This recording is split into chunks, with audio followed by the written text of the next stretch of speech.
Sawadee ka. I'm so excited. I'm here at the Dallas College Culinary program, here to meet Steve Deshazo, the Senior Director of Workforce, and we're going to meet a student and have so much fun in their world kitchen. So let's go tie things up.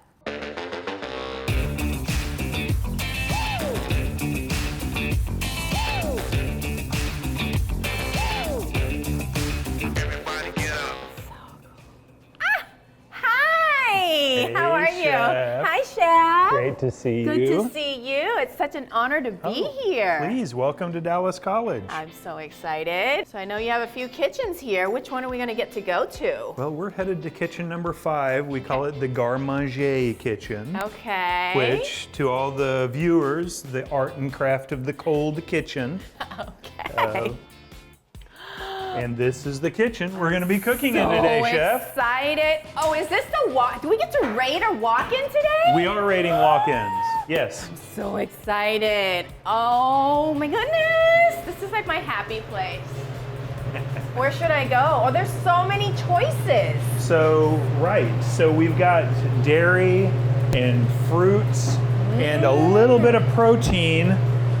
Love. Actually, this might be perfect for today. This looks like fun. Right, so we've got Ribeye steaks? Yeah, we've got some beautiful ribeye steaks in here. So why don't we just take these? Let's do it. All right. Ooh, wait. Out one into another? Let's go check out the produce walk-in. That's how you do it here. Whoa, yes, So yes. lots of fresh herbs. Fresh herbs into that. Garlic, onions. Yum. We've got a little bit of lemongrass here. I have an idea. Fresh ginger. Yes. And we've got several things some over salad here. We've got mix. some citrus. Love it. Yeah. Okay, I actually have a theme because since we already picked our protein, I have an idea. I want to make this awesome dip, which is like Jeaw, which is a very yummy, spicy, limey, herby dip. Everything that you just mentioned. Oh my God, it's gonna be so good.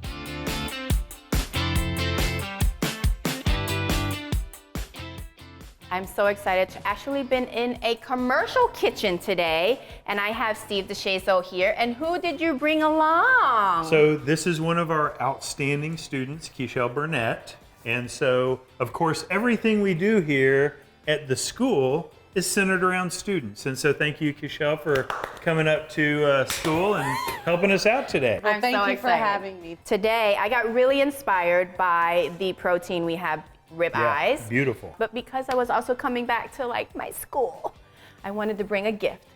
I We love brought gifts. This, right? I don't think I've ever seen one in the school. And this is a rice steamer that I grew up with in Thailand. So I'm gonna teach you also how to make sticky rice. Awesome. Great. So let's turn the heat up on that. Oh, Ooh, that one works too. That one. There we go. Perfect. Yes. So what I have in here is 1/3 of water in there. And what we're gonna do, this is a steamer basket. And we're just gonna steam everything right in there. Perfect. I want to marinate this beautiful piece of meat with some lemongrass that I found, a little bit of garlic. I am going to test Steve about beef. Because I know something about this. Nice. So having them come in package, I know all this thing about wet age, dry age, but I would love to educate our viewers about wet age. You know, wet aging and dry aging are the two ways that you age beef. Dry aging takes a really long time, and wet aging is a shorter period process. Okay, why do we need to age meat?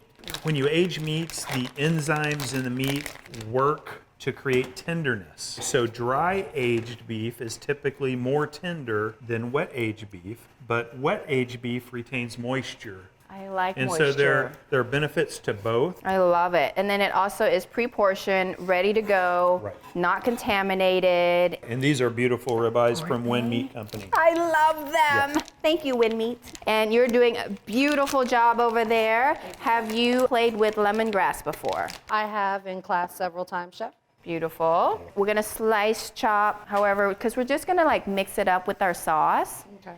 I think that's good. Yeah, beautiful. So we're just gonna like get it all in there, let it hang out, and then we're gonna move on once that steamer basket gets going. Okay, I have another question for you, Steve. With this beautiful piece of meat and while we marinate, would you like fork it or not? No, I wouldn't. Why? Well, because you want the meat to stay connected. You don't want the juices leaving the beef. And so generally speaking, you don't want to stick it with forks. You don't need to let the marinade get inside of it. The marinade's on the outside of it. And these are pretty thin steaks anyway, so I agree. I think it'll be Do you agree, perfect. Keisha? I agree 100%. What inspired you to go to culinary school? So, funny story, Alton Brown was actually my very first influential chef that I saw. So I think I probably turned on Food Network and watched my very first episode of Good Eats. Watching all of those different chefs on Iron Chef and Iron Chef America really inspired me and my love of cooking. I actually fell in love with a soldier and went away and became a military spouse. So when we moved back to Texas, I actually rekindled my passion, and so I became a restaurant manager, and then I just chugged full steam ahead, and I decided to enroll myself in a culinary school. This is an honor to be with you. And thank you Thank for you. your service. Thank you. Because Spouses do serve. I know that, military wives are as much in the military as their husbands. You're so not thank you you. haven't been the Yes, they military are. wife. I was not a military wife. No. There's still time. There's still time. There's still time. Show a little leg, Steve. Ooh. Okay, here we go. Have you had high glutinous rice before or sweet sticky rice? No. Ooh. So what do you see as the main difference between like just these two kind of grains? I see there's a deeper, whiter pigment there. Probably is because of the high starch content. Also, it looks a little bit shorter and choppier than those do, and those look a little bit more whole and less processed. Oh. So one of the main things I always like people to understand, the high glutinous rice or sweet sticky rice is white versus clear. But what's really fun is when white rice is cooked up, it turns white. But this, once it steams up, it turns clear. So magical. Wow. Yes. We have some here that we have left in some room temp water, and we're just kind of letting it soak it can go for 4 hours to overnight depending on how much time you have. So let's empty out this water. Here, I can do it right here. Thank you, Steve.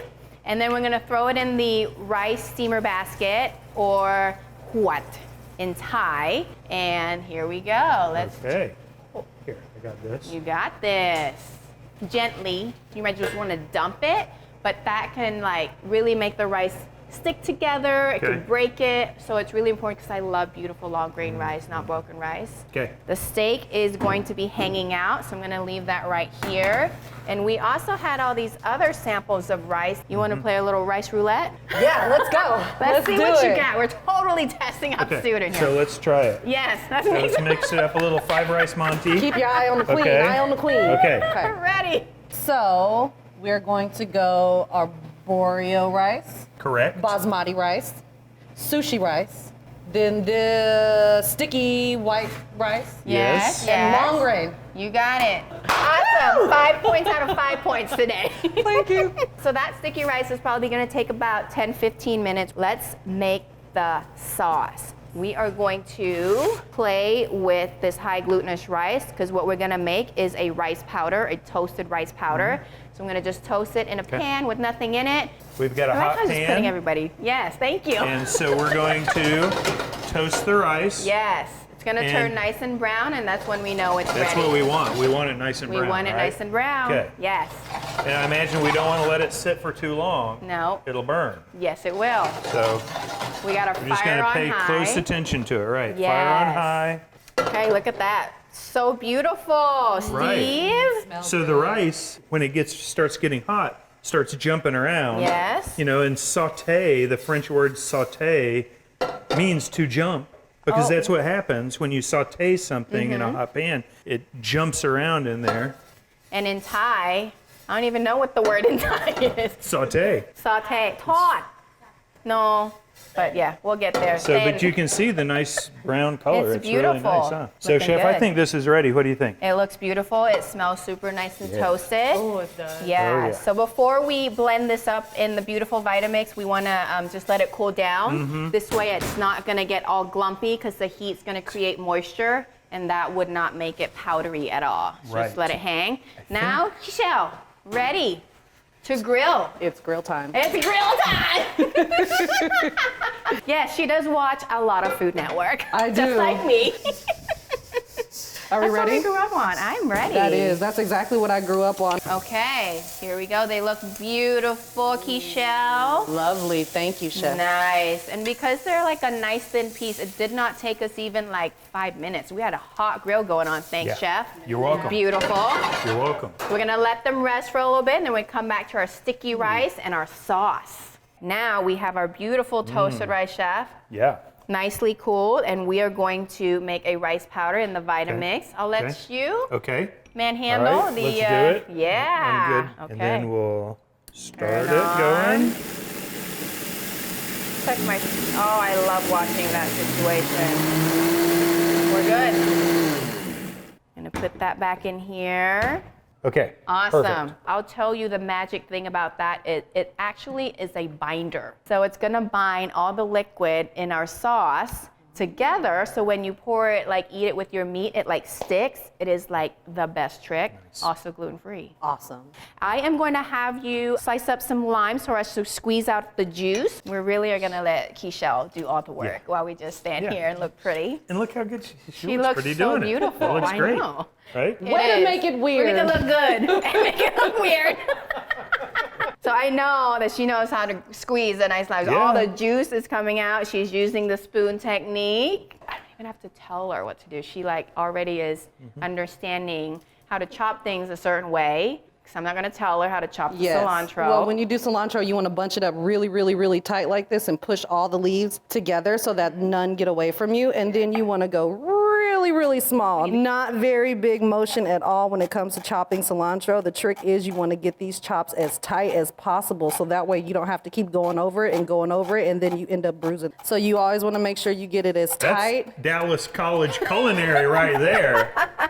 Make sure you get it as tight as possible. And then what I like to do is I like to rotate it about 90 degrees. And then I just like to go back over it one last time when I chop. Okay. That way we get a nice fine chop and no bruising. My heart is in a very happy place right now. That's all I'm saying. She knows. I'm gonna ugly cry. Dallas College education right there. Love Saying. it. Okay, we got our Beautiful. lime. We're gonna add some Thai chili flakes to this. And then we're going to add a little bit of our toasted rice powder. And can you grab this first sauce right here? Yes, the same one that we... This sauce here. Yes, the gluten-free stir fry.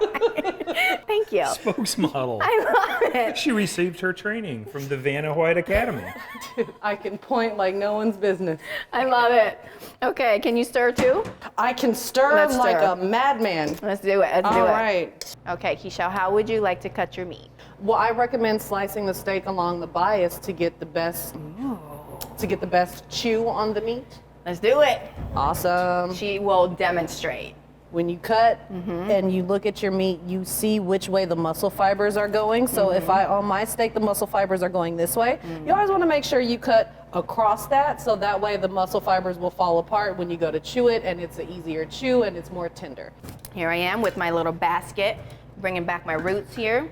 Oh, yeah, I probably basket should do of that. rice. Basket of rice, so pretty. I don't know how she wants to plate. So typically you want to create a lot of height and a lot of color on your plate because the variation in color and the attractiveness and the height and stuff will actually attract your guests to your meal and to your plate more than just a flat one would. So you do like this, then you lay your steaks right along the top now like fancy. that. Man, I love it. Yep. And then we go and we take our sauce and then we'll just I love drizzle it right along the side like that. Yep. Mamma mia. I know. And then maybe throw a little arugula in the backside just for some more Yes. extra little fancy color. Love it. Little Sauce bit for of that. little sauce on the arugula. Oh my goodness. A lot of times people will forget to dress the greens, and You you're sure like, will. what's going on? Yeah, you can't have dry Look at her. greens, and then we have to wipe our Look at her. plate. Look at her. Is this one mine? I don't know. We'll let Keishel decide. Okay. Well, that depends. Will I pass this semester? Pass. Pass. Yes. The plate is yours. Thank you.